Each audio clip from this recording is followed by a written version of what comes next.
one of our differentiators just in the pet market itself is that we've always been 100% focused on cats.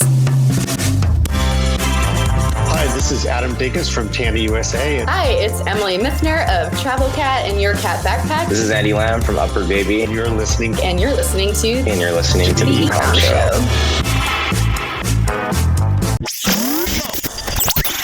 Welcome to the E-Comm Show, presented by BlueTuskr, the #1 place to hear the inside scoop from other e-commerce experts, where they share their secrets on how they scaled their business and are now living the dream. Now, here is your host, Andrew Math. Hello, everyone, and welcome to another episode of the E-Comm Show. I'm your host, Andrew Math, and today I am here with Emily Miethner of Your Cat Backpack. I'm so excited for this one. Emily, are you ready for a good show? Yes, I am. Thanks for having me. Oh, this one's going to be fun. So this is one of the few product lines where I was like, I remember when this thing came out and it was everywhere and super excited, but I don't want to ruin it. So why don't you take a moment, let everyone know a little bit more about yourself and more about your cat backpack. We'll go from there. Sure. So Your Cat Backpack is by Travel Cat. That's our umbrella brand. And we're the #1 cat travel brand in the world. So we're known for our cat backpacks and cat harnesses, especially, but we have a full line of gear, anything you might need to travel with your cat, whether that's taking a walk in your backyard or going as far as a national park. We are really passionate about helping cat parents realize and support the fact that, cats are not just, contrary to popular belief, beings that sleep all day and don't, are very easy per se and don't need any sort of, activity and that sort of thing. That really for cats to lead happy, healthy lives, they need enrichment, they need stimulation. And so our products provide a way to safely do that and to, what we like to say, safely take your cat beyond the great indoors. So we have served over 60,000 catstomers, as we lovingly call them, to over 75 countries. So we do ship globally. And this year, we've been doing 7 figures for the past couple of years and have seen a lot of growth, especially through the pandemic. And I will note that since we're videoing, my cats might make cameos. Of course, my husband and I, who are co-founders, have 2 cats ourselves, which are who really inspired the business. Of course. Great. I hope we're blessed with their appearance at one point. So how did you come up with this idea? So as mentioned, we have 2 cats. So my husband and I, we have backgrounds in digital marketing, him more on the paid side and myself on the organic side, so social media, influencers, community, and that sort of thing. And our couple. Yeah. So we rescued a kitten on a whim in 2017. It was they were found in a family member's backyard, and we just happened to be in the area. And we became cat people overnight, and neither of us had cats. So, we did a lot of researching and talking to people. And, a lot of what we heard was people say, oh, well, you guys are busy, but cats are easy. That was, the response that we got a lot. And as we started to do more research, we're realizing cats are not easy per se, but they're also really fun and have tons of energy. And it's really important to have ways to get that energy out. And so we wanted to, create products that, again, would help push the fact that, okay, you need to do more than just watch them sleep all day, and making products that make it safe and easy to travel outside. And that's also a utilitarian product too, right? A lot of people see it as a bit of novelty, especially our Fat Cat backpack with the bubble window, which, makes your cat look like a little astronaut. But really at the end of the day, it's a carrier, and it's actually a more convenient carrier because, you can hold it on your back or your front versus the traditional crate that you have to, can't hold other things. And it also really doubles as a bed. So we find many of our catstomers, they end up sleeping in it all day. Their parents leave it out. And that's one of our big tips, is to leave it out so your cat sees it as a safe space. Nice. So how did the design come about? Was this something you guys, because one thing I know we'll touch on is, unfortunately, there's a lot of competition in this area now. But were you claiming that, you guys were the first ones that did this? And if so, like, where did you come up with this design? So cat backpacks have existed before us. But so what we really did was, create what we believe is, the best backpack designs, and really taking the design and the quality to the next level. So that was always really, really our goal. And it's funny when you mentioned, when we started, so as I mentioned, I've really focused on the social media. When we started, I don't know why I remember this number, but I remember the hashtag cat backpack in 2017 having 13,000 or so results. And now I think it's above 50,000 or it's way, way, way, way more. So we believe that we've been, really a big part of the sort of revolution of people realizing that they can take their cats outdoors. So we started with a really small product line. We were essentially selling the one fat cat and the cat harness, and really just those two products for a while. And then as we got to know our customer base, the thing that we really pride ourselves on is the connection with the community and the people who are using our products, which we connect with a lot of them via Instagram, and they're super passionate. And I like to say I'm actually friends. I've become friends with some of our customers over the past 4 or 5 years. And so just listening to them of what products they want to see, or where improvements can happen in products that maybe exist already. So that's always been now how we create our products and build our product line is, what are we hearing that people have issues with? What are the problems we can solve? And doing it ourselves also. We actually just got back from a 40-hour road trip, or a 3-week road trip that we spent 40 hours in the car with our 2 cats. And we got a lot of great product ideas from this trip. We were in 3 Airbnbs, 3 hotels. And that's, we're a part of that community ourselves. And so, that was an interesting experience. So you've catered, obviously, as you mentioned, to a lot of like the community building, the organic side, which is definitely a strong aspect of your cat backpack.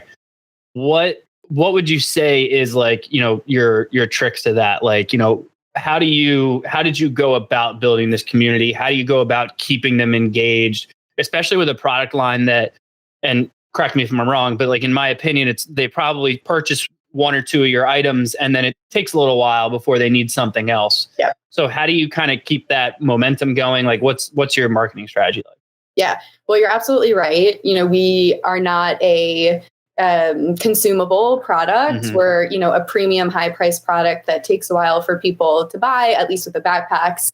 And then they shouldn't need to buy another backpack, right? Which is a big reason why we're building out our product line. Like, that's a big focus of this year, is to create more products that are a bit more general, like new carriers, for instance, that are not backpacks, but they're just really high quality carriers with different features, beds, that sort of thing. But I started super just, in the dirt, as people would say, when we were building the community, like looking through hashtags, like I mentioned, DMing people, following people, commenting, and really just spending time myself doing that manually, going into Facebook groups and watching and listening, not really commenting much at all, but just sort of digesting. But really through Instagram is where I would say the community came about. We just really recognized the people who are using our products a lot, and we started conversations with them and would invite them to user feedback sessions when we were developing new products. And we would create different ways for them to communicate with us, like super user groups on Instagram, where they're then connecting with other people, and we've seen over the years, these people become friends who connected through our community. And also, pre-COVID, we were on the cat convention circuit. We had just started, and there's Andy. We got one. She's our inspiration there. She's the cat who we rescued on a whim. So, we started going to cat conventions where we were hosting panels. So we reached out to people in our community, say, hey, do you want to be on a panel to share your expertise of traveling with your cat, adventuring with your cat? And so we got to meet some of these great people in person before the pandemic. And then more recently, we started doing virtual events, partly because of the pandemic, because there were no cat conventions. And because we find, we believe that for us to, continue to be leaders in the space, we really have to lead the way on education and community building around traveling with your cat, because it's not like anything else. It's not the same as going out with your dog. And so there is, an educational side of it. And so we want to lead the way on that. And so we've hosted now, I think 5 or 6 virtual events where we invite these super users to be hosts. And then we do a lot of featuring. Every post that we post on Instagram is a community member, somebody who's bought from us. And we have a newsletter where we highlight a different Travel Cat Tuesday each week. So those, lot of different ways that we work to highlight and communicate and stay in touch with our customers. And you cater primarily to Instagram right now?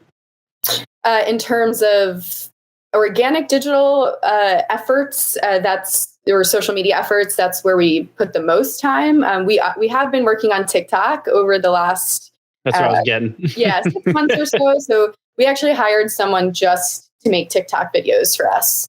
So we've had a few viral ones, but really the reason it's been useful for us is because we take all of those TikToks, remove the watermark, and then use them as ads on Facebook and Instagram. And some of those TikTok videos that started as TikToks have been our top performing creatives that we've used. So that's what I would recommend to people is, really utilizing it in both ways. And we post all of our TikToks to Instagram Reels, which get way more traction and do really well. So we're paying for the one video, but then we're using it across multiple platforms. Yeah.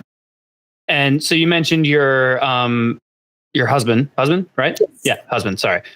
He's catered on the paid ad side, right? You're catered on more the organic community building side. Who's kind of overseeing operations and all that stuff?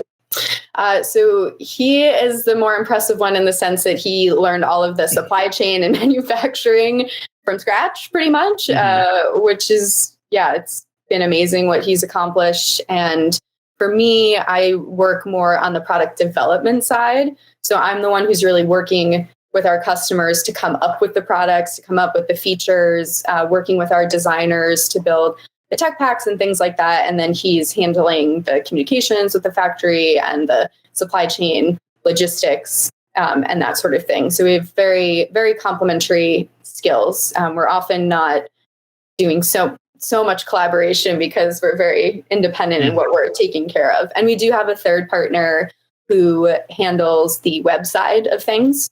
So he's the one, webmaster, you could say. For instance, we recently upgraded to Shopify Plus. So he's taking the charge on, making sure we're taking advantage of that and all of the new capabilities that we have. Okay. And are you in a 3PL or are you in your own warehouse? So we, thank the Lord, are in our own warehouse. That's one of my favorite things to talk about because the worst time in our business was when we were working with a 3PL. We definitely had a nightmare 3PL situation we were packing and shipping out of this warehouse we had a connection with pretty much ourselves. I was printing labels, we were hiring someone to come in and do the packing.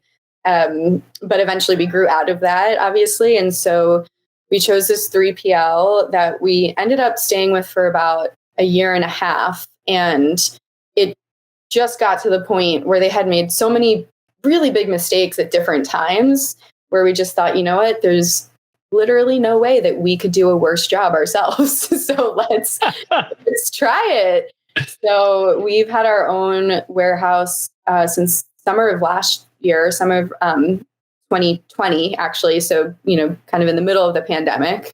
We have an amazing warehouse manager, and we actually just moved to a warehouse that's about 3 times the size. We outgrew the space pretty quickly. So we know that you can have a good 3PL experience, and every product line is so different in terms of the challenges or advantages of being in a 3PL. But for us, it's just been way more cost effective to do it ourselves, and we really, really love having that ownership. We're able to fulfill packages in 1 to 2 business days, so it's like we're basically on par with Amazon, which is really exciting, and it's great for our customers. Out of your one warehouse, you can fulfill that quickly? Yeah, we've been able to. Wow. So we have a really, really great warehouse manager and team members there. So we're pretty proud of that. Not on the weekends, but and we've had our fair share of delays, but that's mostly been because of supply chain and not because of warehouse issues. Mm-hmm.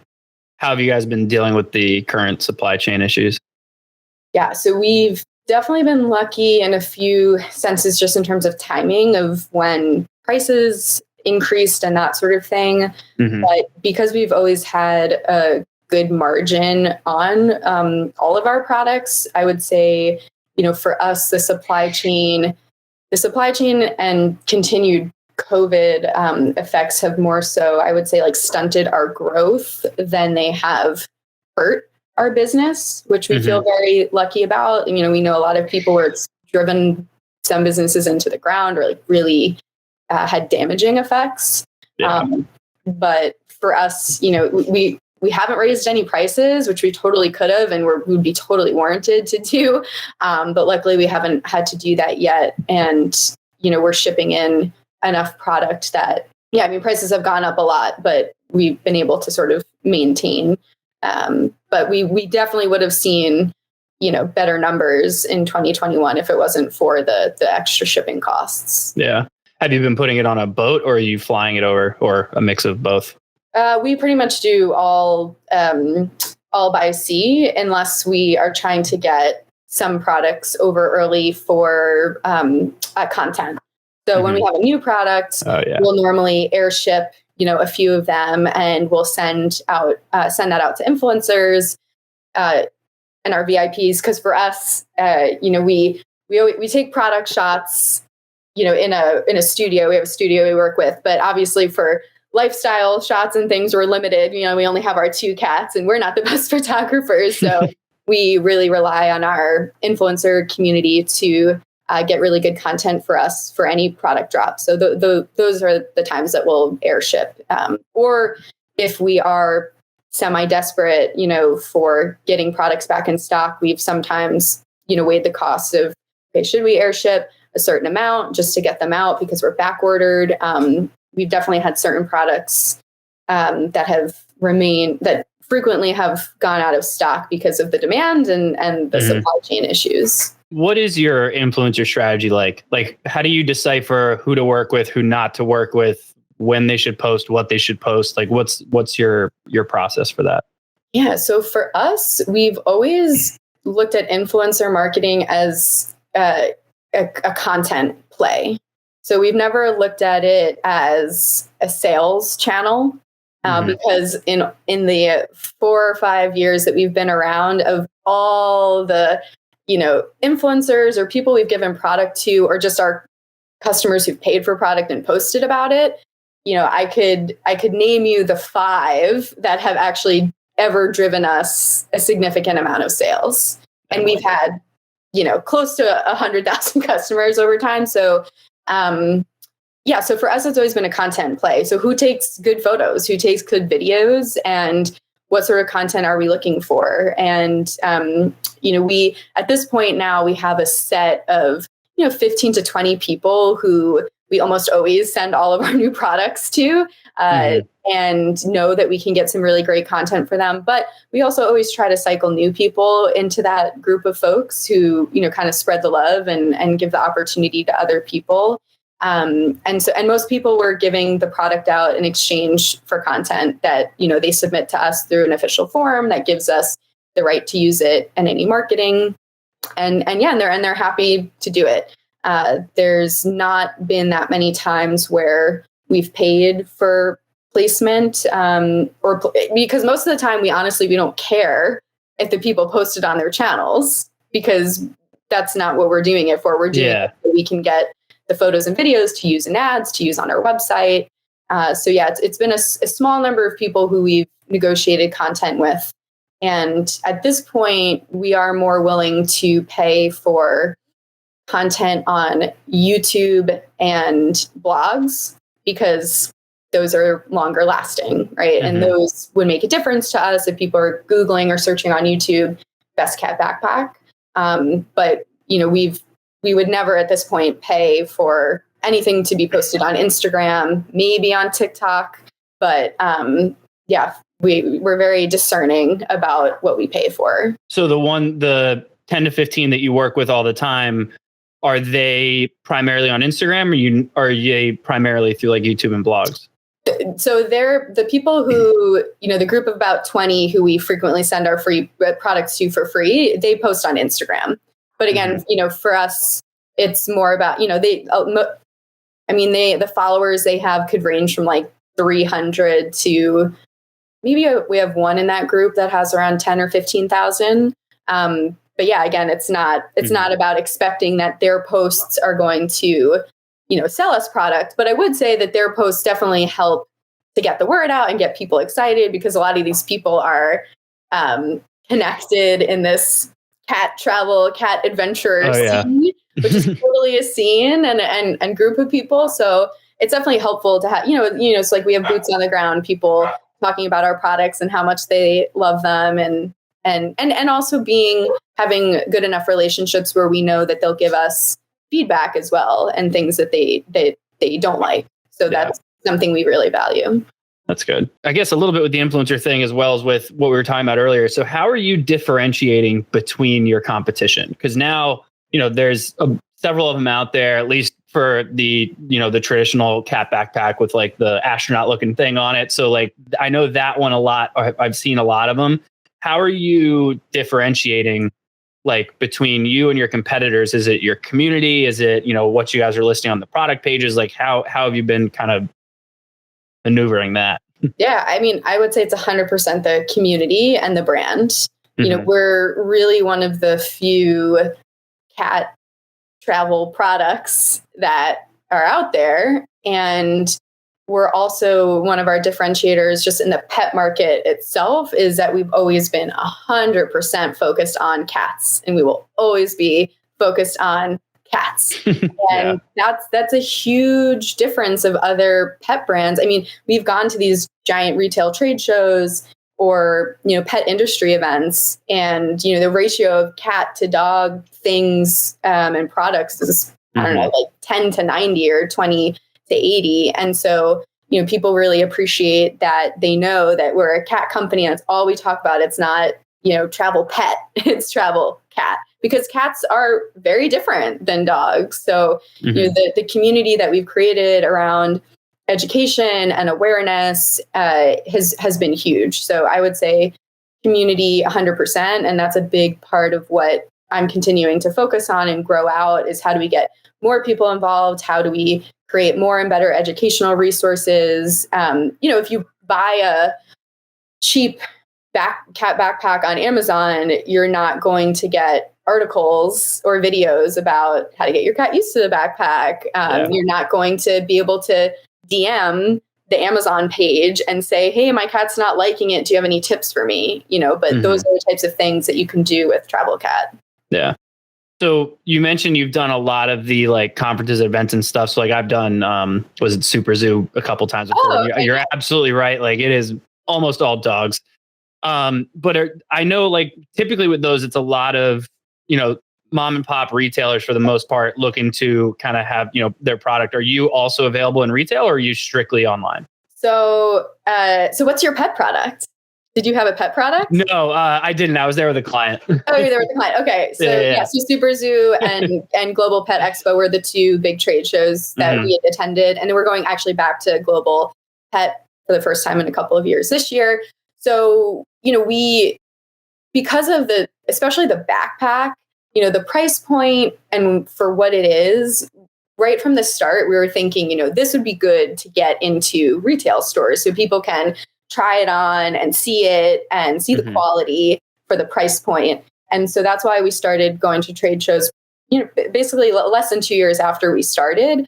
But we did have the goal of getting into larger retail chains. So the little mom and pops was more so like, oh, okay, cool. That's an easy one-off. But then eventually, after going a few times, and then with COVID, we took a pause because we were like, you know what, we don't have the capacity or a dedicated team member to really service these small retail orders. And it was a little cumbersome.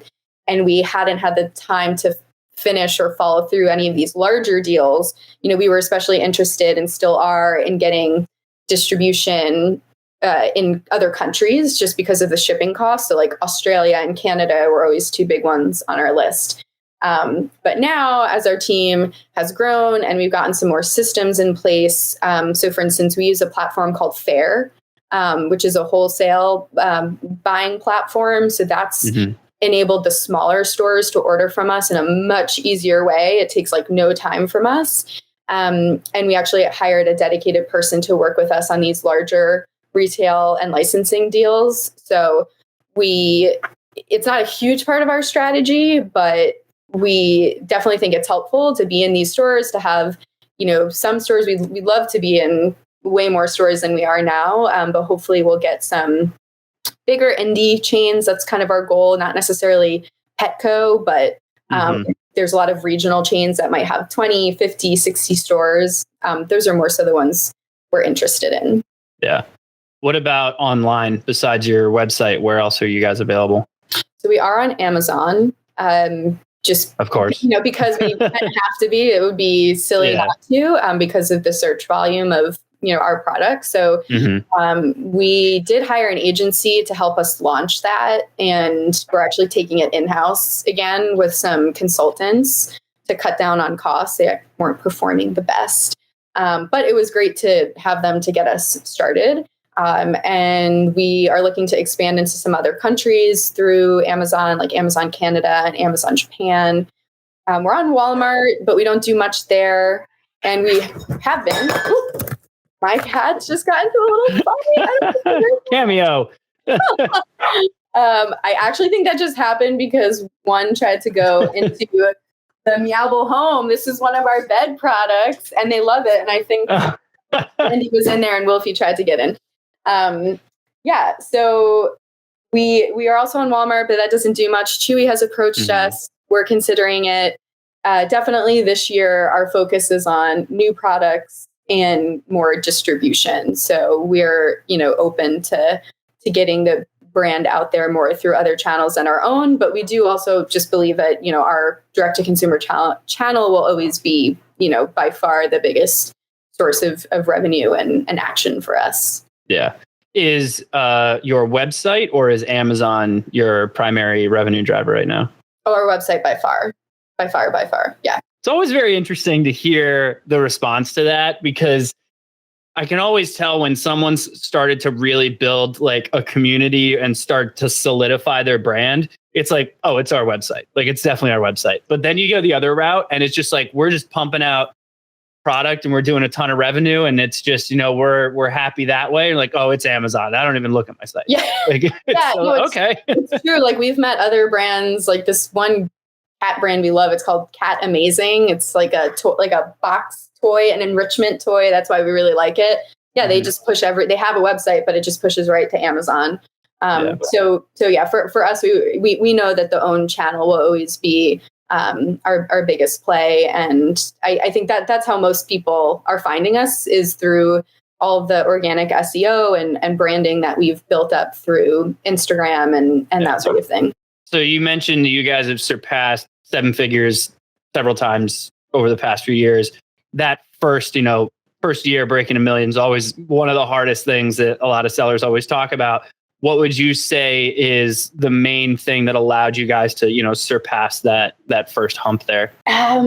We actually had really significant growth the first couple of years. Because I think we found this, it's hard to say, it's like, oh, it's hard to do this, but we found this niche that really wasn't being taken advantage of. And again, like, as we mentioned, like, cat people are usually disregarded and not, secondary citizens. So, right from the start, and my husband and I are both serial entrepreneurs. We have other businesses we are still working on and we're working on as we launched this. It was a side project. Like I didn't actually start talking about this publicly for the first 2 years. I kind of kept it private because it was so random seeming and different from what I had done previously. Yeah. And so I think it's just that we really found a need and also that we always from the beginning felt super passionate, especially myself leading the community and the organic side of things. We're just so passionate about these people. And even again, like right from the start, we're like only cats. We're not doing anything with dogs. And I will say that I had every other animal growing up besides cats. So I'm not a lifelong cat person, and I love dogs as well. And I understand dogs. My family actually had an animal party business when I was growing up. So we literally had a basement full of animals. So I'm an animal person like through and through. But I just really recognized, when we found Andy that, there's just a lot of misconceptions about cats, and they're super fun and cool. Like she plays fetch, basically, they're great. So, I just think that focus on our audience, and, unfortunately the pandemic, definitely caused us to see a lot of growth that year, 2020, people shopping more online, people having the extra money to spend on stuff, and pets and babies, two really good industries that people don't really stop purchasing for. And we have an interesting customer profile because we do have premium priced products. So you would think that it's all, the wealthy, like rich urban or suburban people that are buying our products. But it really runs the gamut because we might have people who, are like Walmart shoppers, but for their cat, they're like, I want the best because they're exactly cat people. So we have a pretty diverse, we have a few customer sort of profiles, but it's pretty diverse in terms of the folks who are purchasing from us. Yeah. What about you personally? So like, you're obviously the founders of Cat Backpack. You, as you mentioned, you have other side businesses you guys have been working on as well. What is it that motivates you? Like what kind of gets you up and is driving you every morning? I think just seeing the difference that our products make in our customers' lives. And part of that is, watching it unfolds through Instagram, especially, which I try to not look at it as much anymore. And I don't actually run it on a day-to-day basis, but you just see how happy people are to have products that enable them to spend more time with their cats and, quality bonding time with their cats, or just make their lives easier because going to the vet isn't as stressful as it used to be because it's easier to take them in this backpack that they enjoy being in than a plastic crate. So, I just think seeing that happiness and, just really enjoying being an animal person at heart. Like I said, growing up, I was surrounded by animals. And I sort of had this break of living in the city with no animals in college and whatnot. And so, just being able to on a day-to-day basis, interact with people and pets and the joy that they bring is a huge, huge driver. So I've really, especially within that, taken a love of like the product development and, coming up with, okay, what more products can we make to make our customers' lives even easier and more fun and to make cats happy. Yeah, that's great. I obviously don't want to take up too much more of your time. I really appreciated having you on the show. I would, of course, like to give you this opportunity to let everyone know a little bit more about Cat Backpack, where they can find you, all that fun stuff. Yeah, absolutely. Well, so on Instagram, we're Your Cat Backpack and yourcatbackpack.com. And if people want to connect with me, the best bet is LinkedIn. It's Emily Miethner, which check the show notes for the spelling of my name because you probably won't get it right. But happy to connect with people in the direct-to-consumer world, especially those focusing on that organic community side of things. Emily, thank you so much for being on the show. Of course, everyone who tuned in, thank you for joining us today as well. Please make sure you rate, review, subscribe, all that fun stuff on whichever podcast platform you prefer, YouTube or ecommshow.com. But per usual, thanks again, and we will see you all next time. Have a good one. Thank you for tuning in to the Ecomm Show. Head over to ecommshow.com to subscribe on your favorite podcast platform or on the BlueTuskr YouTube channel. The Ecomm Show is brought to you by BlueTuskr, a full-service digital marketing company specifically for e-commerce sellers looking to accelerate their growth. Go to BlueTuskr.com now for more information. Make sure to tune in next week for another amazing episode of the Ecomm Show.